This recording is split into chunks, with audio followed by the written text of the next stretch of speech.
வருஷத்துல பண்டிகைன்னு எல்லாரும் சர்ச்சுக்கு சந்தோஷமா வந்திருந்த நேரத்துல என் சிரிப்பை பறிக்கவே வந்தவ தான் இந்த பெனினாள். எனக்கு குழந்தை இல்லைன்னு அவ குத்தி காட்டி பேசியதில் ஒரு பக்கம் கோபம், இன்னொரு பக்கம் அழுகை வந்தது.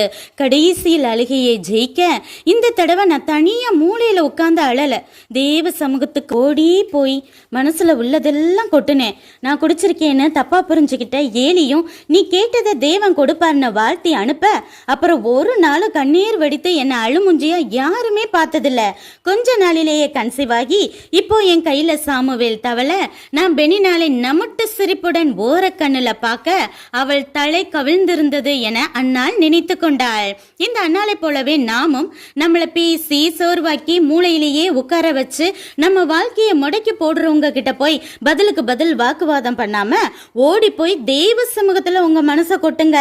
இவ்வளோ பிரச்சனையில இவ முகம் எப்படி ரோஜாப்பூ போல மலர்ந்தே இருக்குதுன்னும் இந்த பிரச்சனையோடு இவ லைஃபே முடிஞ்சிடுச்சுன்னு நினைச்சோம்.